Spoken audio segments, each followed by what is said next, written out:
Hello Taurus, I'm going to do a general reading for you today with what you need to know for the week ahead.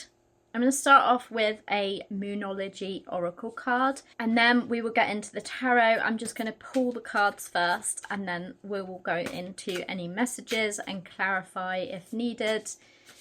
What does Taurus need to know this week? What does Taurus need to know this week? What does Taurus need to know this week? That's too many, but I'm going to just take the one that flipped over. So the one that flipped over is you and your loved ones are safe. So I'm just going to read out quickly what that card means. There's a new start coming in your private life. Something is rising up in connection with the people and places you hold dearest. This can be to do with a member of your family, a flatmate, or moving house. If you are hoping to move forwards with something special in your private life, this card comes to you as a message that you can do it. If you've been neglecting your family, it's time to reconnect with them. If you've been neglecting yourself, you need to take better care of yourself and nurture yourself more. If your insecurity is holding you back, that's something for you to work on now. Doing so could bring you your heart's desires. Okay, what have we got for Taurus, please? What does Taurus need to know this week? The High Priestess in reverse. What does Taurus need to know this week?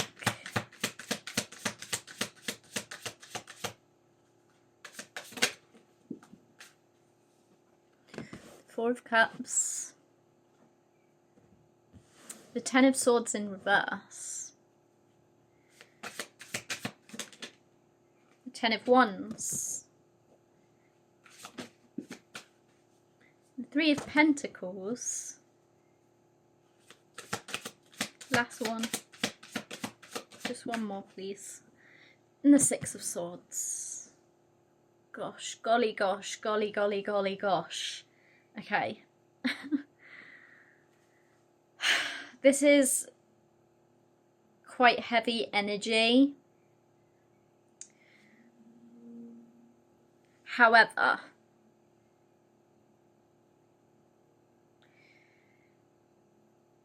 okay, let me really tap into this. So with the High Priestess in reverse, there's something off in your intuition, or you're not listening to your intuition.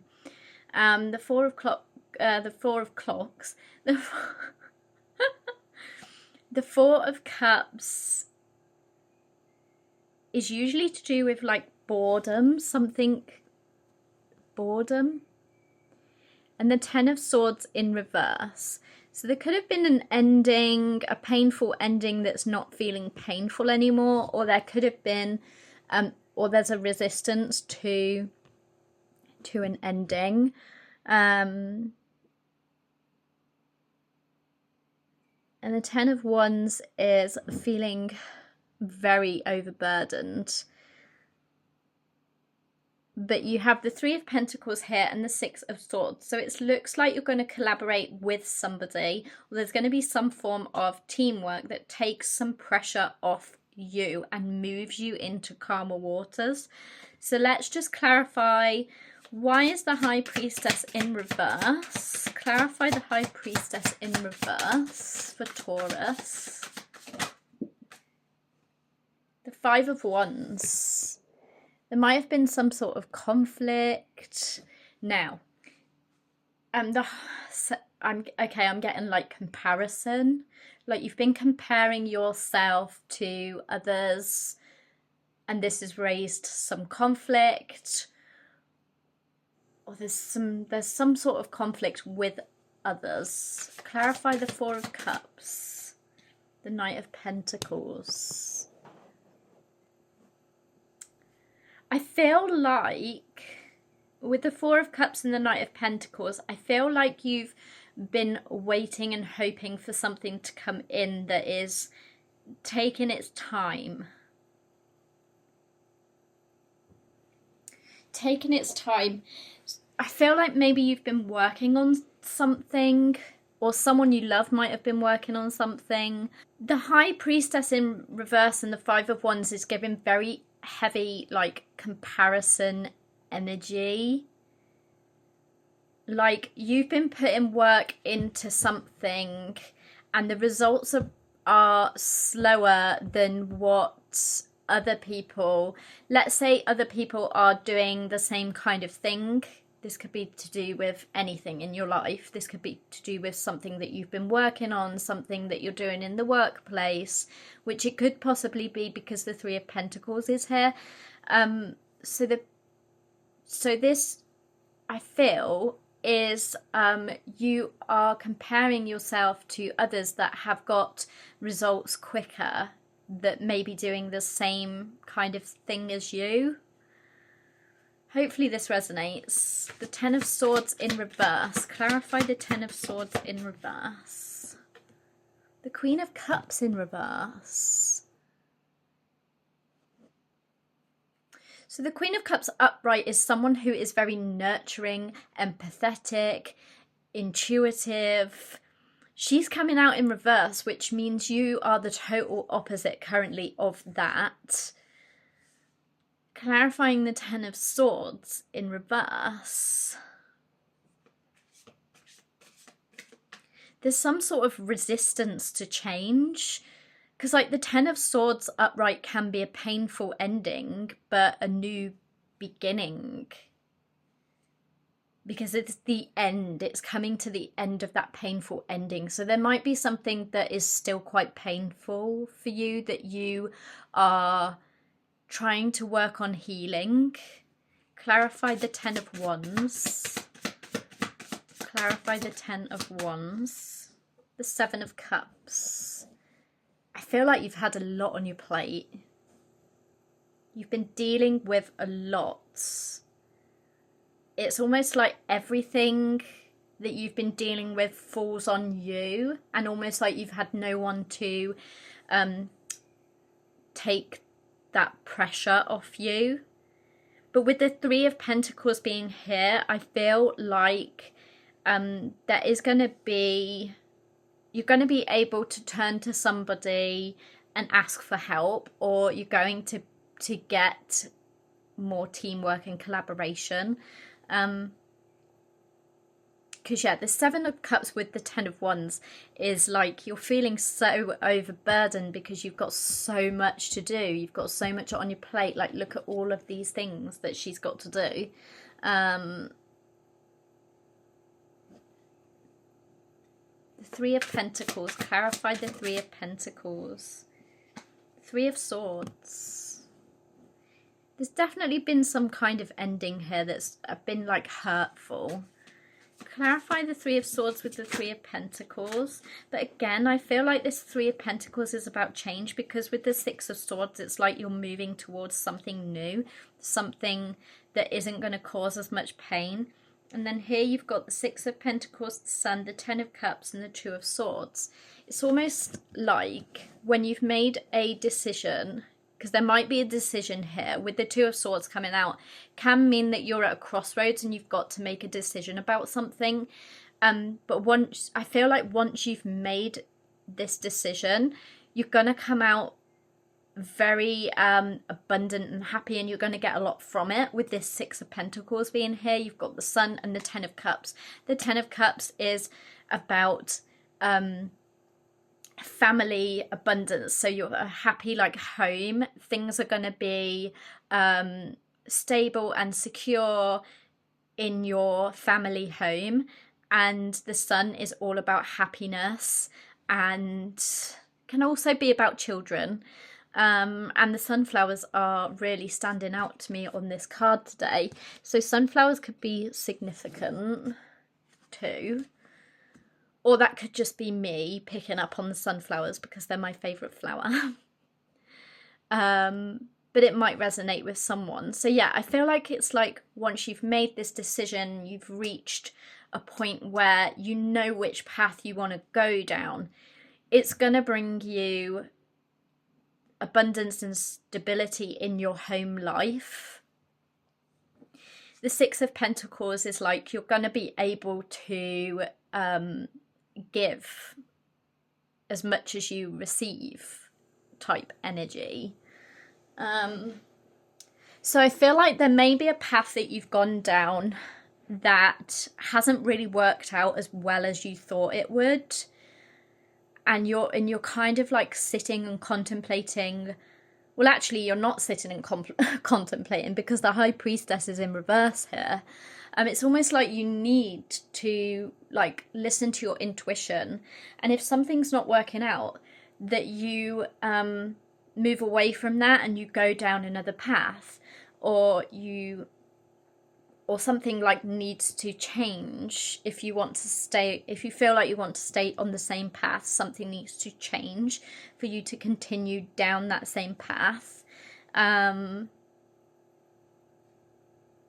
Yeah, with this High Priestess in reverse, it's like you need to listen to your intuition. Your intuition is what's going to help you make this decision and choose the right path for you that is going to lead to all of this abundance. Clarify the Six of Swords. There's a lot of 3 energy here as well. So there might be like some sort of third-party interference with whatever it is going on. What is the Six of Swords? Clarify the Six of Swords for Taurus.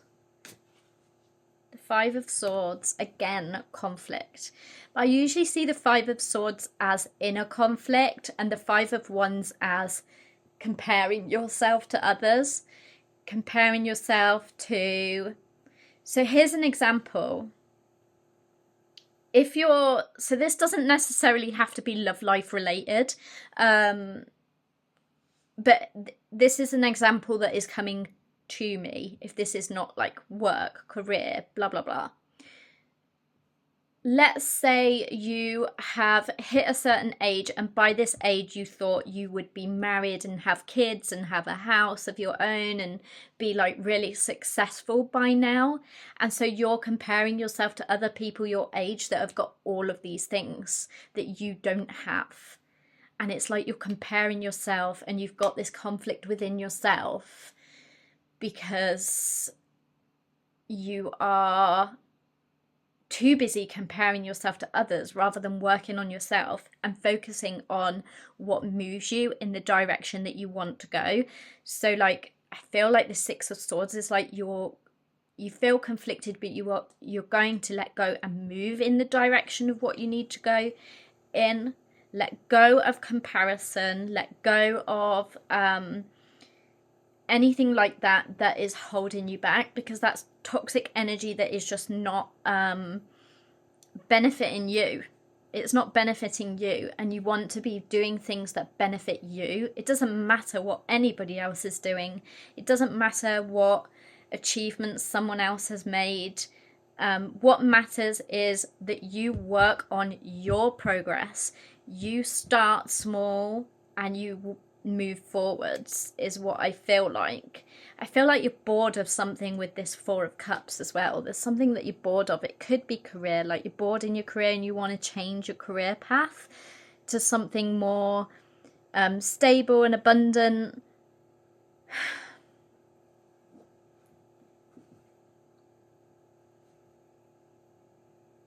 Yeah, that's definitely what I'm getting from this. It's like, as well, so I home educate my son, and we've been doing this unit about engineering, and we've also been looking at like growth mindset. I think it might be in the growth mindset one actually, but I think it was across both units. It had said like there are certain famous people, I can't remember who now, but it might be like, for some reason I've got Einstein coming into my mind, so it could be, but I've forgotten what the actual like thing was. But there are certain people that don't that were not successful until they were like in their like 40s, 50s, 60s. So it doesn't matter about where you are now. Don't focus on what you're lacking, is what I'm trying to say, and focus on where you're going. Focus on where you're going and where you want to be, which I know can be hard, but that mindset is going to take you down that path a lot quicker than if you sit here comparing yourself to other people all the time, or sit here comparing, you know, like, oh, so and so's got this, this, and this, and I've got nothing type thing. So, yeah. Any last messages for Taurus, please? Any other messages for Taurus, please? Okay. You got the Four of Wands and the Hierophant. So yeah, the Four of Wands is a very like celebratory energy. With the Four of Wands and the Hierophant, you could be like going to a wedding, or you might be getting proposed to, or you might be, I hope this isn't ruining it for anyone, you might be getting married yourself. Or like this energy, once you've let go of it, is going to lead you to this happy life, this happy family life, and all the things that you desire. Because I always say, like, everyone, we all have the power within us to achieve the things that we want to achieve. It's just that sometimes we let ourselves down, sometimes we hold ourselves back. And it's about like working on your mindset to move you forward in the right direction, because anything that your heart desires, anything that you want to achieve, you can achieve. And it doesn't matter when you get there. It doesn't matter how old you are when you get there. All that matters is that you enjoy the journey, you keep making steps in the right direction. It also doesn't matter about how many times you fail. That's why the engineering unit came into my head, is because it spoke about, I think it was like Thomas Edison, and it spoke about how many times he failed before he got it right. And so like it's about keep working on these things, keep moving in the right direction, and keep working on these things. That's what I have for your reading today, Taurus. I do hope that it resonated, and I hope to see you in the next one.